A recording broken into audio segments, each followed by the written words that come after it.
So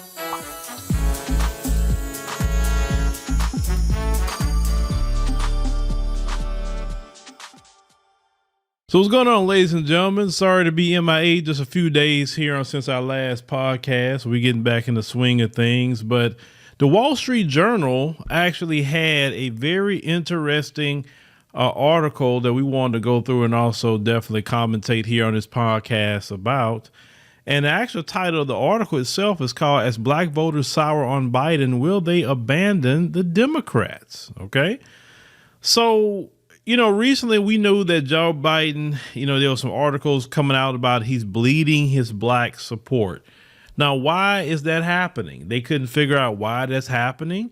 They saying they don't know what's going on because black people is the only ones they can depend on. Well, I can tell you why it's happening. He's not doing nothing for black people. And he made everyone right, that's doing black media today. That's all. When they got the House and when they got the Senate, the pressure was on them to perform at that point because black people did their part. Even the most hardcore of black Democrats has been saying, hey, wait a minute, they're not doing nothing for us. And they watching Biden give a bag to everybody, literally giving a bag to everybody, giving protections. Black people's hate crime protection, they didn't get, but Asians got it. Black people's reparations and different set asides black people need, everybody else got it. Watching everybody get it, right? So they said that black people, have been throwing some 80% of our support to Democrats since the late 1960s. So shameful on our people. It says since President Barack Obama left office, however, the party's grip on this key voting bloc had loosened somewhat. It said Hillary Clinton's underperformance among black people in such swing states as Pennsylvania probably cost her the presidency in 2016 when people in heavily black neighborhoods voted more Republican than they did in 2012. And I say Democrats normally don't worry about blacks voting Republican. And that's been our problem. That's been our problem. Now, for the people that's going to come by and who are, and I have to say that word because it's just true, who are remedial, not the smart people that normally listens. Most of you who listen to you smart people, you disseminate politics very well. But there are people that's going to come by. We're talking within our community. I'm not talking about other people. I'm talking about folks on black people. Oh, see, you want us to be Republicans. No, I don't support the Republican Party and I don't support the Democrat Party. I've said that before. I want black people to be in the middle, or black people choose where they go and don't throw your eggs in one basket, which we've been doing since the 1960s. And while we're in the political position that we're in, and Black America is withering on the vine in America. But continuing, they say they just worry about blacks not voting at all. Say that too may be changed. Say black voter turnout in 2018 was the highest on record for a midterm election. Yet in New York Magazine reports that the House races that year, Democrats actually won a smaller share of the African-American vote than they had in the 2016 presidential election, even as the party's overall popular vote edge in the midterm was 5 points higher than Hillary Clinton's 2 years ago. And they said Joe Biden won 92% of black voters in 2020. Oh, God. And all of y'all that voted for Jim Crow Joe. Let me ask you a question. What has he done for us? I'm just asking. What has he done? But like I said, we're not gonna cry with spilled milk. You can't keep beating people up about that, and I'm not gonna be the one to keep doing that. Even though we keep asking that question, the reason why a lot of them are quiet is because they know they made a mistake. They know. So it said, no doubt benefiting from being Mr. Obama's vice president, but it's been all downhill since then. It said the president's job approval rating among all voters has fallen, but among black people, it is cratering. Now, they said the NBC News poll, it said last month, found that black support for the president, which stood at 83% in April, dropped to 64%. And the Quinnipiac survey released around the same time showed a 22% decline in black support for old Jim Crow Joe during his first year of office. And CNN poll from last week put black approval of the president's job performance at just 69%. Say Democrats know they can't win elections without much higher levels of black support. Why can't you win elections? Let's stop here for a minute. I think You can win an election, right? I mean, let me go through the people who you've been helping. I need you to go get the Afghan people that you brought in here and all that, the money. I mean, you gave them a whole bag that you brought in here over black people. So I need you to go get them. I need you to go get the Asian community, AAPI community. I need you to go get them. I need you to get the $5 Indians. Okay. I need you to go get them. I need you to go get the Hispanic community. I need you to get them. Get all those people to vote for you. Okay. Your other white people, your Middle Easterns and North Africans. I need you to go get them too. Cause that's your new white people. That's what you call them. You call them white. So go get your other new white people that you're grafting into you. Go get them to vote for you. And and like I said, I just want to see how the election is going to work. The most beautiful thing that black people can do in the midterms and the presidential election is not vote for you. Definitely not a Democrat. Hell no. What are we getting out of it? We're not getting a thing. You see everybody else getting it, not you. But continuing. So it said that Jim Crow Joe has been doing what Democrats normally do to buck up black support. He said he's resorting to, they said, identity politics. He said he promised to nominate a black woman to the Supreme Court. He's promised legislation that would address voter suppression. He said he wants to expand, welfare. It said if, as the recent polling suggests, this sort of racial pandering no longer works like it used to, America has been making some progress. The symbolism isn't working no more. And yes, the pandering say, oh Lord, look at the racism. And they perpetuating the racism. They're not doing nothing about the racism. See, they don't know well, they do know, or they're realizing it now. When you didn't pass that George Floyd bill, that was it for a lot of black people. Now, the hardcore Democrat shills, when they didn't pass that voting bill, because they hot, they big about that voting, right? Oh boy, that's when you really messed up. Let me tell you something. I'm telling you, when you get the shills, when you get the hardcore, older school black people that's been in your corner, no matter what, and you can't make them happy, you in trouble. It don't take much to make them happy, right? But when you didn't do that voting rights bill, that's when he really was solidified. Now those same people are coming over here and listening to what people like me saying, right? They listen to what we saying over here, and they say, boy, even though I don't like what that young man be saying sometime, but he's sure right about this. He is sure right. Now, the key is about black people, you got to learn how to get out of your emotions. And I got to do a whole podcast about killing the emotions, because we got to kill our emotions. We are too emotional, and the white supremacists use our emotions against us all the time. We got to stop being so emotional.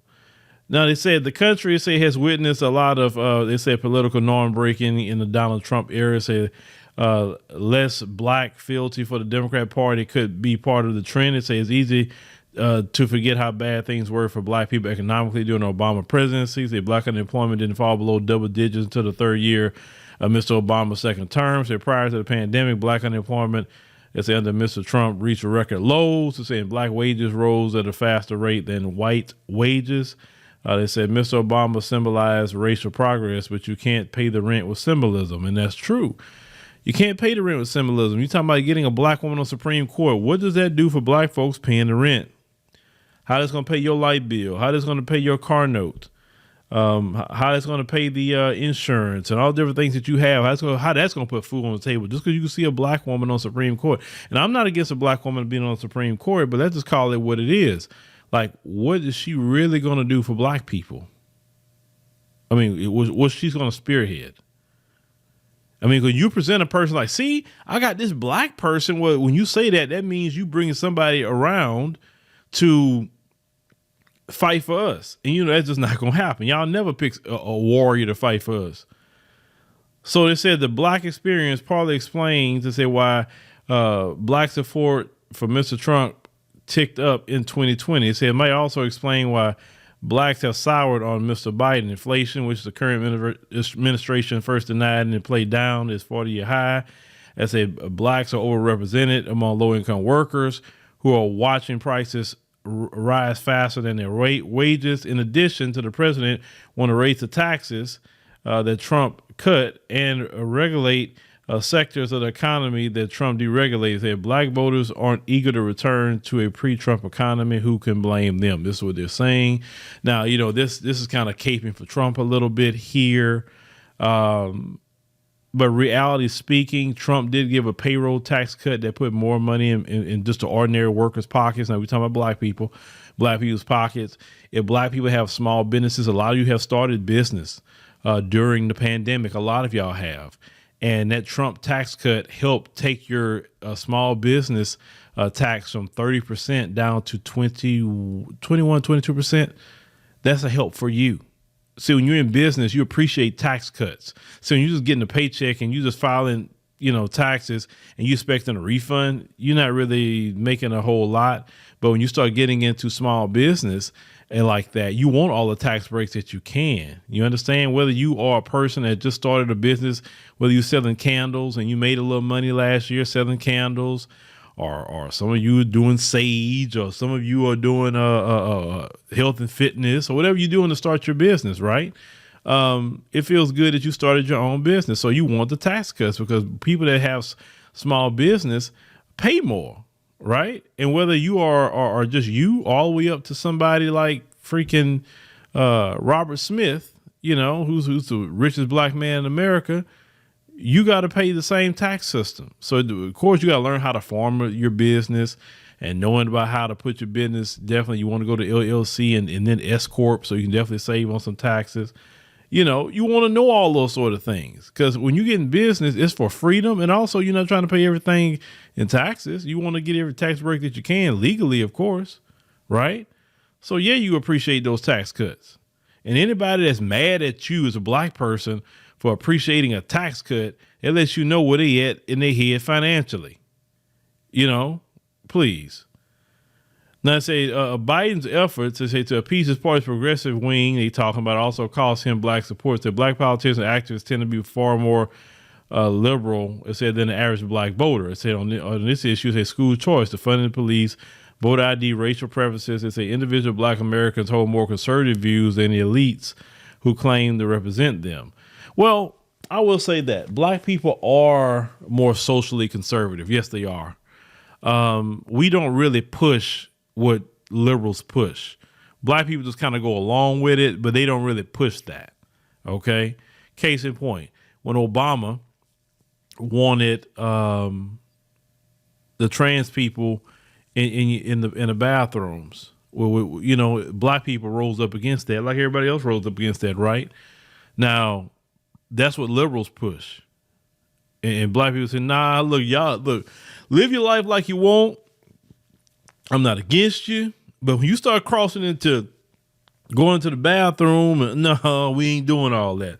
And then you remember what happened to this one guy. His daughter had got violated by one of them. He's claiming that he was that way and went in there and violated a little girl at the school.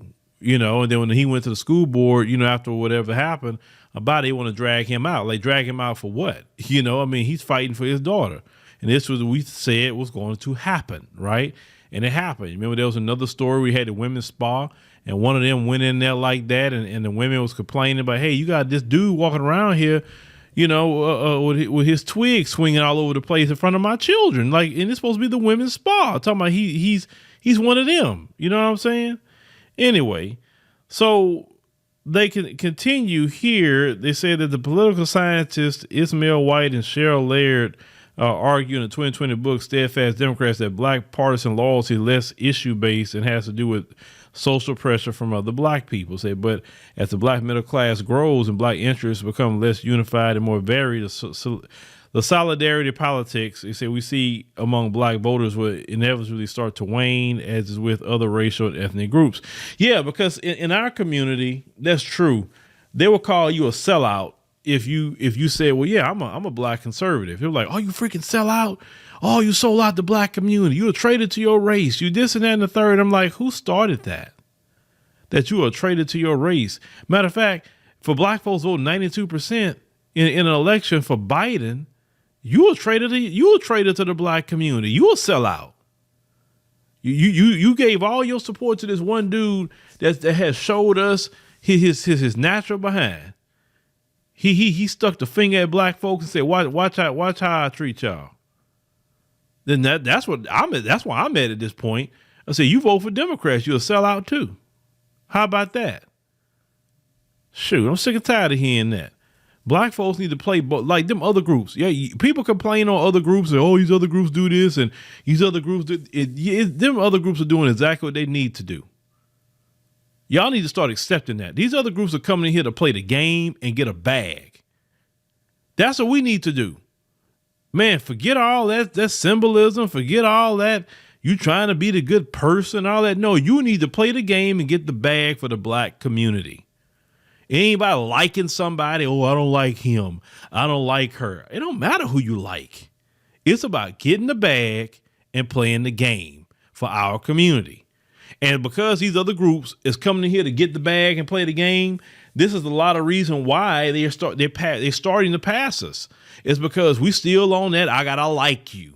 That's the biggest problem in Black America for me, is that you have to like the person. You have to like them. You have to like them personally. You don't even know these people, but you have to like them, or they sound good when they talk. Or they have to entertain you, or something. I don't know why you have to like a person. Man, look, if it's about me getting something in business, it ain't about me liking you. I'm not even here to be talking to you about anything outside of like. I'm here because we discussing business and we working together to try to get this bag. That's it. After I get this bag, you go your way, I'm going my way, and that's it. That's all. We better play if you're going to be in America and you swinging the American flag, that's fine. You can do that. Okay, well, play the game of America. Don't let people come in this country that just got here and playing the game way better than you. Like, who fault is that if we're not playing the game? We got to play both sides. We got to tell those Republicans too, hey, what you going to do for black people? What you going to do? Well, look, if you do something for black people, you get some votes. These Democrats right now, we ready to punish them now. It's punishment time. Some people, because they're in their emotions, like I told y'all, they're in their emotions about things. I ain't gonna vote for no Republicans. Oh, hell no. I can't do that. I'm not gonna sell my people out. Okay. Well, don't sell your people out by voting Democrat either. Just go ahead on. Just stay home. Just sit this one out. Can you do that just one time for us? Just so we can send a collective message to the Democrats that they effed up with black people and they don't have us no more like they used to. Can we all just be on code with that? And some people aren't emotional. Some people don't care. And some people want to teach the Democrats a lesson and say, I'm going to do a protest vote. So I'm going to vote for the Republican as a protest vote, because at least the Republicans, all these other groups not getting the bag, are they? Nope, they're not. The Republicans going to clamp down on all that illegal immigration and all kind of things that's affecting us in this community with that. I know that much. Democrats just swing the door wide open. That's what they do, right? So, yeah, all that is telling people they'll sell out, man. That's because think about it. You telling black folks they'll sell out, but then they all vote for Democrat, and what do we get? We got sold out. Now, they said there are larger trends. They said that Biden and his party are up against. Say the question is whether Republicans will take advantage of the situation. Say the Republican National Committee is currently preoccupied with selling scores for Trump, as they wish could come at the cost of expanding GOP's appeal at the time when Democrats look vulnerable. So the economic gains that we experienced prior to the pandemic were real, and no one benefited more than black people. Well, I beg to differ. That actually corporations benefited, so that's not true. They said establishment media mostly ignores the story, said, but Republicans could do worse than talk about it nonstop, let's say between now and November. But I would say the Republican National Committee, they would be wise right now. I mean, they watch social media. Don't think they don't.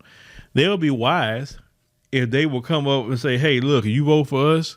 This is your thoughts and concerns. Okay, this is what we're going to push as our national party message. See, if they start pushing something that black people care about, on a national party message, then that would get them black voters. And that was, boy, the Democrats would be shook if they did that all of a sudden. They'd be shook. And it's time for the Democrats to be shook, because since the 1960s, black people have been loyal, and we haven't progressed not at all. Listen, working for white folks, going shopping in these stores has been nothing but a wealth transfer to white people. Nothing but wealth transfers. We are worse off today as a community than we were in the 1960s. Sure, we don't have the Klan doing what they used to do, right? But look at us completely.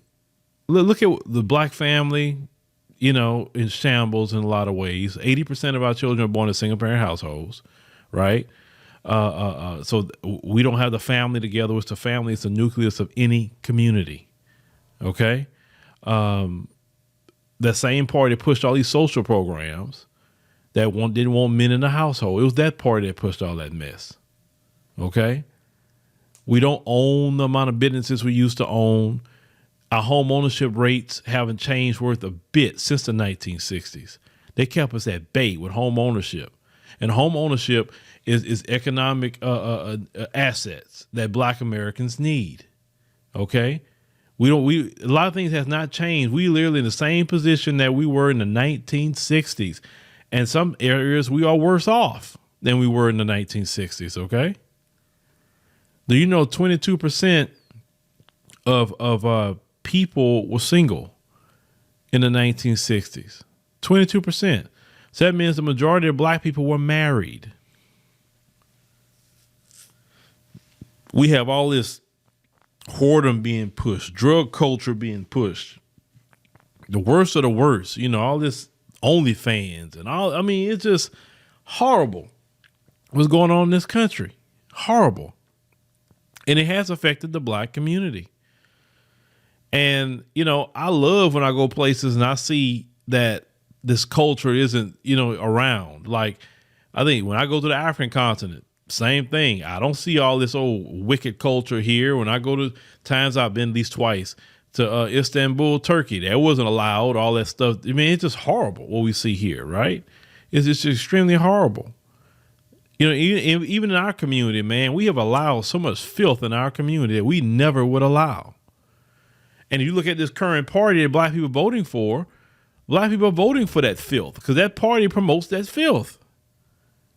We don't really, we don't promote that as a people, but so why are we voting for a party that promotes all that filth? When we say, Biden trying to create programs for single mothers instead of trying to create programs for young married couples or older married couples, right? Where's the programs for the married people to help them buy a home for their family and their children? You don't want to help married people. You want to keep people single mothers, in which being a single mother is hard. It's hard. It's hard on your economics. You don't get no time away from them kids. It's so hard. But yet this country want to keep promoting the single motherhood, which those women aren't happy because they can't be, because, like I said, it takes two people to raise children. But we do nothing in this country to encourage, the young people to get married and help them out. No, we need family. And that Democrat Party don't promote family. They don't promote that crap. No, they don't promote it. They promoting every other filth out there instead of family. So, like I said, I can't wait. I'm rubbing my hands like Birdman. I can't wait to see what these midterms going to look like. I hope my people, like I said, show up and show out. And what I mean by show up and show out, they either sit it out or they do the protest vote. That's what I hope. I hope, and I know you're going to have some of us that just, that's a given. Please understand that's a given. But a lot of us are waking up. A lot of us are waking up. And because a lot of us are waking up, I really think that we'll see in the midterms how we're doing, because I even tell the black media this, is that you're going to really see how we're doing based on the midterms. Have we been doing our job all year, informing the people, keeping our foot on their neck about what they're doing to black people, keep reminding our people what they're doing to black people? We got to stay on top of this. We got to do it. We have to do it. Because we can't just sit by we have our platforms and not tell the people the truth about how the Democrat Party have been doing us as black people. You know, they play games and don't be surprised because they already talking about it again, playing games by HR 40. We don't need no HR 40. I don't want to hear nothing about no HR 40. They could sign that tomorrow. That's not reparations. No, you go ahead on and determine the amount of money and start depositing that reparations in our bank accounts. Because if you can come up with money in the trillions of dollars for COVID, then you can easily come up with money for reparations. I don't want to hear nothing about it. They didn't need no study for that coronavirus money. You know, there's so many people defrauding the government on those PPP loans and all of that. It's just people taking advantage of that situation. So if they can do all that, they can do that for black people. It's just that simple. You don't need no study. Just put it in the bill, sign it, and start passing out checks. That's all. But anyway, ladies and gentlemen, thank you for joining us on our podcast. We greatly appreciate you. It's your first time coming. Make sure you subscribe. That way you know next time we post a podcast. And make sure you click the like button. Tell 5 of your friends, because like I said, we're going to have to stay on the Democrats' head. You know, we got to do that. They haven't done nothing for black people. And even some of the most hardcore people cannot even answer the question like, why are you still affiliating with them? Their only response is what the Republicans going to do for you. I'm saying that's not even an answer. We ask you, why are you still affiliating with them? They haven't done nothing for black people. So what's the deal? You know, and I always tell people where I'm at with it. If you're going to just respond what the Republicans going to do, I'm just going to get rid of you, because I ain't got time to deal with this political, you know, people who being politically slow. I can't do it. I'm not at this stage in the game. You're just going to derail the conversation. But if you also enjoy the program, consider leaving us a love offering. We definitely take a love offering, whether it's in the form of Cash App, Super Chat, Super Thanks, however how you choose to leave it. Like I said, it greatly helps us here, and we thank you for advance for leaving a love offering. So we appreciate you for listening, and see you next time.